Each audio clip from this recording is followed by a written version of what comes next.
Continuando nossas aulas de matemática discreta, vamos relembrar aqui rapidamente o que vimos na aula passada, lógica de predicados, né? Uma proposição aberta é uma proposição que depende de uma ou mais variáveis. Nós já vimos isso. Por exemplo, P de x e y, significando x é maior do que y, depende do valor de x e de y. P5, 2, x sendo 5 e y sendo 2 é verdadeiro. E P2, 5, x sendo 2 e y sendo 5 é falso. Aqui o 5 é maior do que 2, ok, e o 2 não é maior do que 5, é falso embaixo. Uma vez que nós damos valores às variáveis de uma proposição aberta, essa proposição se torna uma proposição fechada. Pode ser considerada como uma proposição atômica do cálculo proposicional das aulas passadas, né? Então, vimos aqui também o quantificador universal, que é outro jeito de tornar uma proposição aberta em uma proposição fechada, né? Ao invés de dar valores, nós colocamos um para todo. Por exemplo, para todo x natural, x é divisível por 3. Isso é falso. Todo x natural é par ou ímpar. Aí seria verdadeiro, né? Certo? Então, a proposição. Esse número é par ou ímpar. Né? Esse número é par ou ímpar, depende do valor de x, claro. Mas se for para todo x, ele é par ou ímpar, natural, né? Então, isso se torna verdadeiro. Quantificador existencial, nós vimos também, é o existe. Existe x do domínio, tal que vale a proposição aberta P de x, né? Certo? P de x é uma proposição aberta, o P é o chamado predicado, né? O P é o predicado, P de x é a proposição aberta. Se a gente sabe o valor de x, P de x se torna uma proposição fechada. Colocando para todo ou existe, ele se torna uma proposição aberta, né? P de x é uma proposição aberta. Sabe, dando valor ou colocando o quantificador existencial universal para todo ou existe, se torna uma proposição fechada. Por definição, a frase existe x, P de x, é verdadeira se somente se existir pelo menos um elemento D que atribuído à variável x, torna a afirmação P de x como sendo verdadeira. E o para todo é se para todo valor do domínio a proposição ela é verdadeira. Perfeito. Vimos aqui vários exemplos.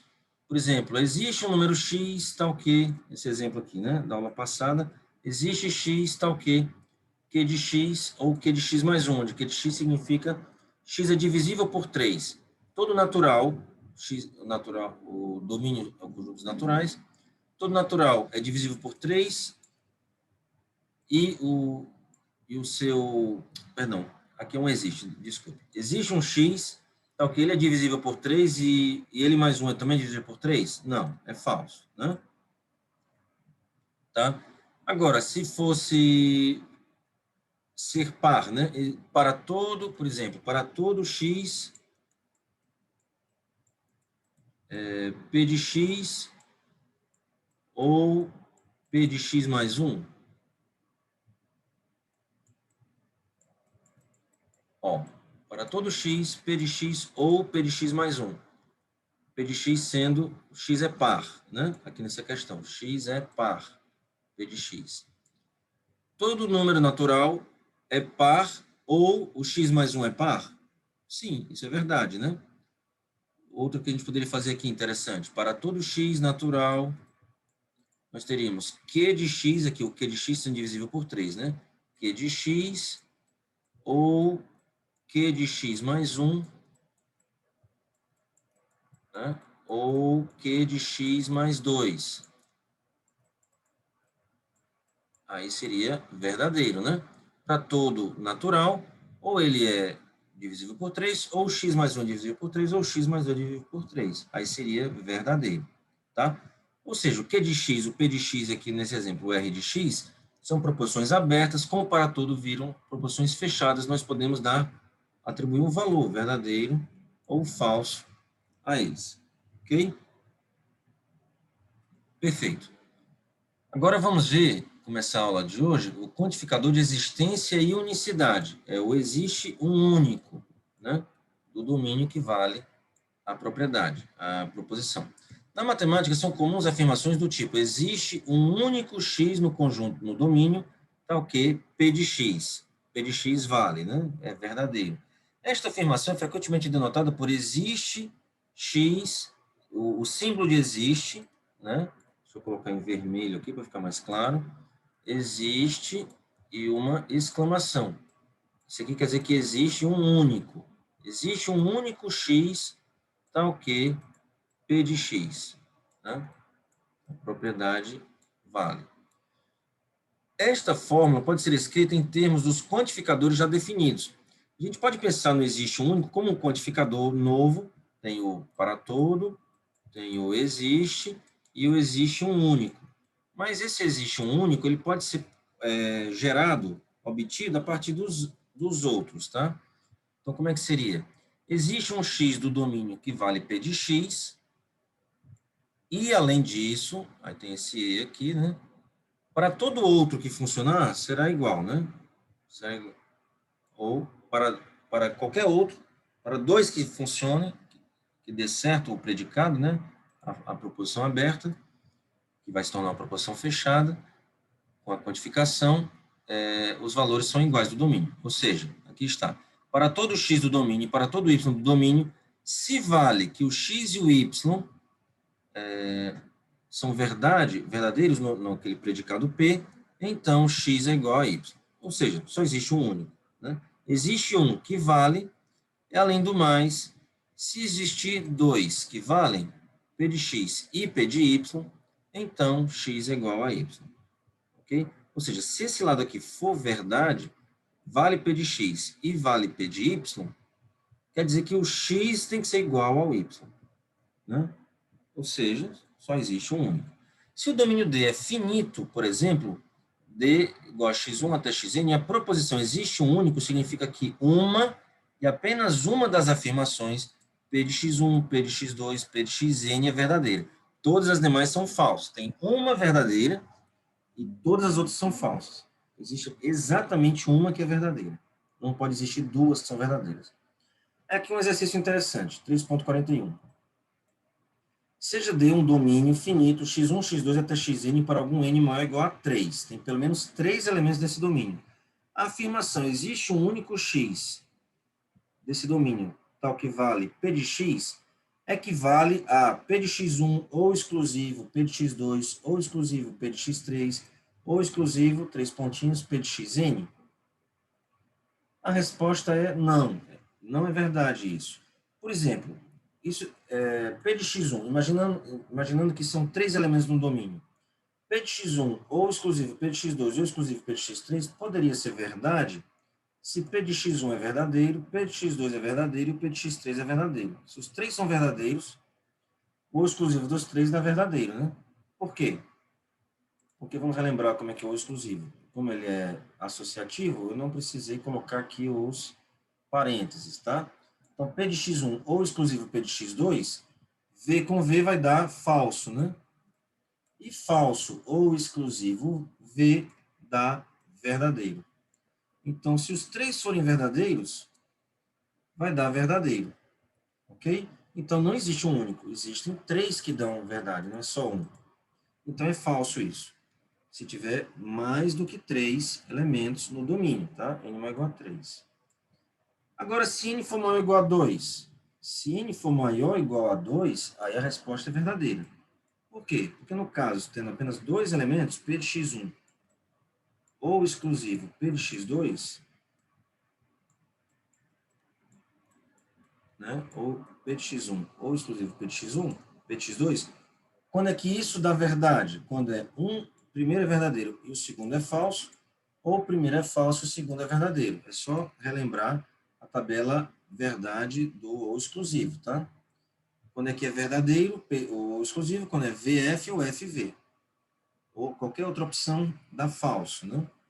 Então é verdade, só existe um único. Esse aqui é o único aqui, esse aqui é o único aqui. Então, com n igual a 2, é verdadeiro, podemos usar o ou exclusivo, para dois elementos no domínio só. Mas se tiver mais de dois elementos no domínio, aí não é possível, tá? Aí fale por esse exemplo que eu acabei de mostrar aqui. Verdadeiro, verdadeiro, verdadeiro. Esse ou exclusivo vai dar verdadeiro, então não existe um único, falha. A resposta para essa primeira pergunta é não, a segunda pergunta é sim. Quantificação sobre o conjunto vazio. A afirmação, existe um estudante com mais de 200 anos que gosta de física, é obviamente falsa, pois nem sequer existem estudantes com essa idade, muito menos que gostem de física. Essa afirmação pode ser escrita como, existe X pertencente ao domínio, tal que vale P de X, onde D é o conjunto dos estudantes com mais de 200 anos, que é, obviamente, um conjunto que? Vazio. Estudantes com mais de 200 anos é um conjunto vazio. P de X denota a afirmação X gosta de física. De modo geral, se o domínio D é vazio, a afirmação existe X pertencente ao domínio P de X é falsa qualquer que seja o predicado P. A gente pode olhar isso de outro modo. Ao invés de pensar em um domínio vazio, vamos pensar no domínio, no conjunto dos estudantes. Existe um estudante X, tal que ele tem mais de 200 anos e gosta de física, certo? Existe um estudante, tal que ele tem mais de 200 anos e gosta de física.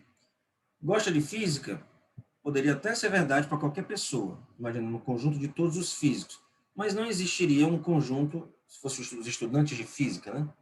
Mas não existe um desses estudantes que tenha 200 anos, aqui seria falso. Falso e qualquer coisa que daria falso. Então, pensando desse modo que eu acabei de falar, ou pensando desse modo com o domínio vazio, que é a ideia dessa seção, quantificação, quando o domínio é vazio, o existe sempre vai ser falso, tá? Existe é falso. Considere agora outra afirmação. Agora vamos ver o para todo. Todos os estudantes com mais de 200 anos de idade gostam de física. Qual o valor lógico desta frase? Bom, todo estudante com mais de 200 anos de idade gosta de física. Na notação acima, esta afirmação poderia ser escrita assim: para todo x pertencente ao domínio P de x, onde x é o conjunto vazio dos estudantes com mais de 200 anos. Né? Qual o valor lógico dessa afirmação?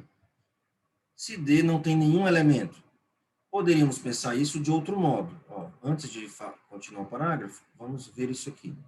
Para todo estudante, se ele tem mais de 200 anos, então ele gosta de física.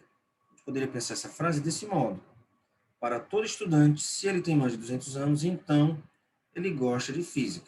É diferente aqui do existe, né? Existe seria para todo estudante. Existe um estudante X que tem mais de 200 anos e gosta de física. Aqui não, para todo estudante, se ele tem mais de 200 anos, então ele gosta de física. A gente sabe que aqui é falso, né? Não existe estudante com mais de 200 anos. Então, falso implica, a gente já viu na tabela verdade, falso, aqui sendo verdadeiro ou sendo falso, o valor verdade da implicação, que do condicional, será verdadeiro. Então, para todo estudante, aqui vai ser falso, ali vai ser verdadeiro, vai dar certo. Vai ser verdade isso. Então, vamos lá. Verifica-se que quando o domínio D é vazio, a interpretação mais consistente é considerar a frase para todo x, P de x, do domínio vazio, qualquer que seja o predicado P, qualquer que seja, dizemos que é verdadeiro, né? Dizemos que tais afirmações são verdadeiras por vacuidade. A gente vai ver mais para frente que isso é uma técnica de demonstração. Verdadeiro por vacuidade.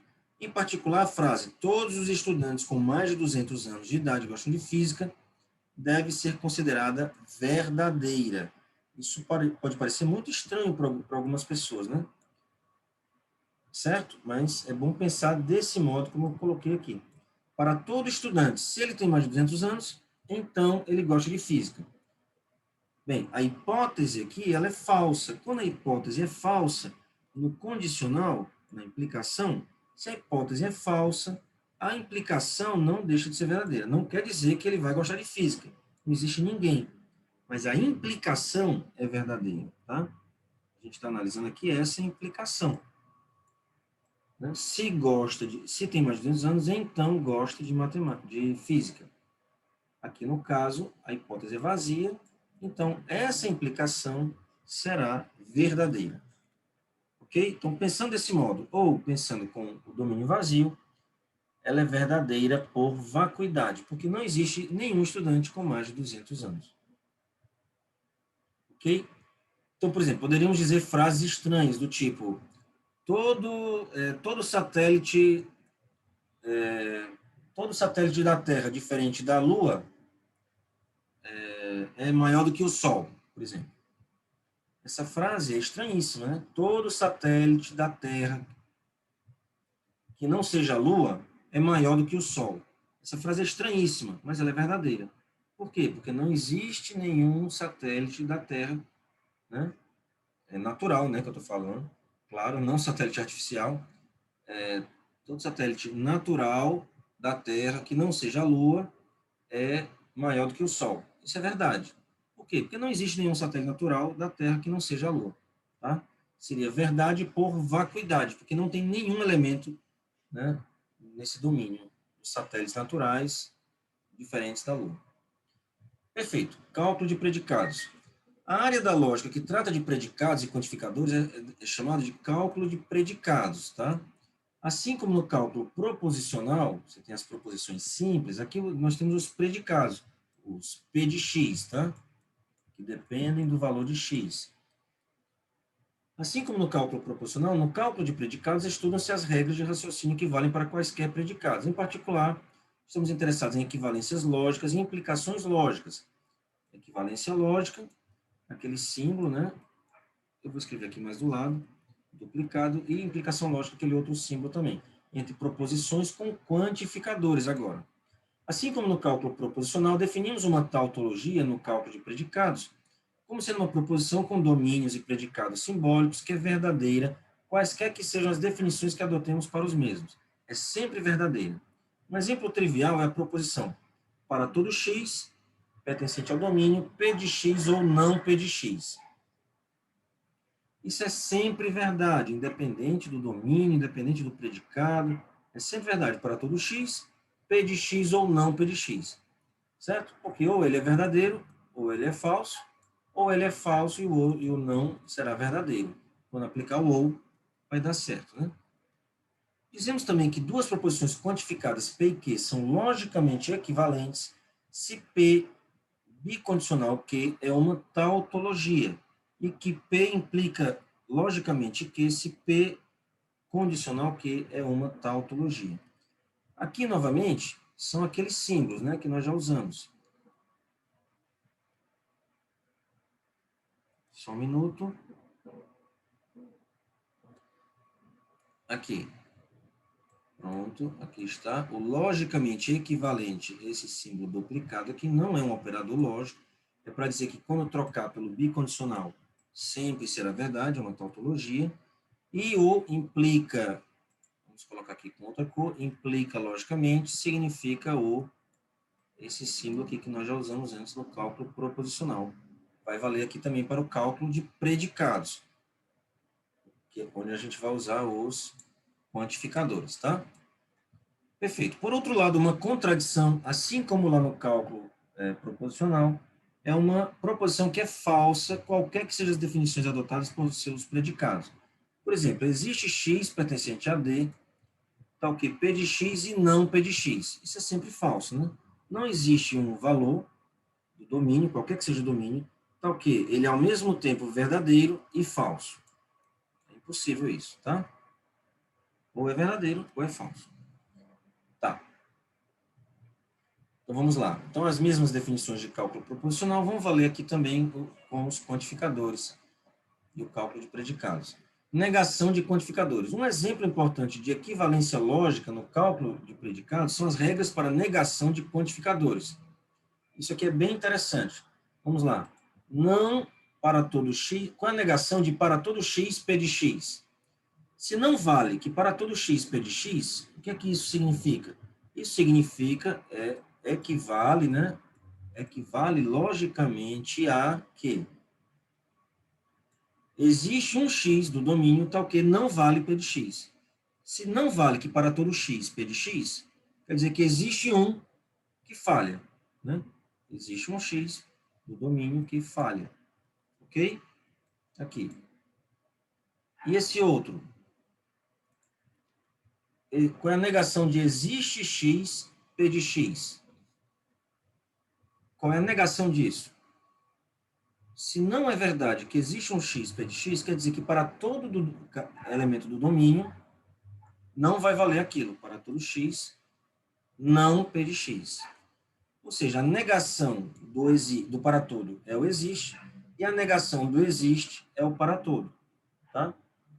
Então, o não para todo P de x é o existe x, não P de x.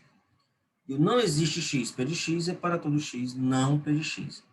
Ou seja, podemos trocar as posições do operador de negação e do quantificador, desde que também troquemos o tipo de quantificador, trocando o para todo por existe e o existe pelo para todo. Ressaltamos que estas equivalências valem para qualquer predicado P e qualquer domínio D, vale sempre. E, naturalmente, qualquer que seja a variável usada nos quantificadores. Se usar x, y, z, claro, vai sempre valer. Por exemplo, considere a afirmação para todo n pertencente aos naturais, n mais 1 é maior do que 2. O valor lógico dessa afirmação é claramente falso. Né? E qual seria, né, pois a proposição aberta n mais 1 maior do que 2 não vale quando n igual a 0. Se trocar aqui 0 mais 1 dá 1, 1 não é maior do que 2, é claro. Por outro lado, esse mesmo exemplo mostra que existe um n tal que a afirmação contrária é verdadeira. Então, qual seria a negação de para todo n, n mais 1 é maior do que 2? É que existe um n tal que n mais 1 é menor ou igual a 2. Que é a negação do n mais 1 ser maior do que 2. Ok? E vai ser verdade. Lembramos que para todo, de certa forma, representa várias conjunções e. Né? São vários es. Para todo quer dizer que para todo mundo vale isso, e vale isso, e vale isso, e vale isso. Né? Considerando o domínio finito. E o existe são vários ous, né? Ous. Existe um, quer dizer, ou vale esse, ou vale esse, ou vale esse, ou vale esse, ou inclusive, pode valer mais de um. Tá? O existe vale vários, né? Ok? Perfeito. Então, o para todos são vários es, e o existe pode ser visto como vários ou se o domínio for finito. Observe, portanto, que as regras para disjunção de quantificadores são análogas às leis de Morgan, né? Então, se o para todos são vários ous, quando fizermos a negação de ou, né? Como é que é a negação de ou? Pelo de Morgan, a gente troca ou por e vamos negar todos esses aqui de dentro, né? Então, é um E de negações. Ou seja, e o E representa... Perdão, aqui é um existe, né? Eu troquei. Esse aqui seria a negação do existe. Seria um para todo não. Né?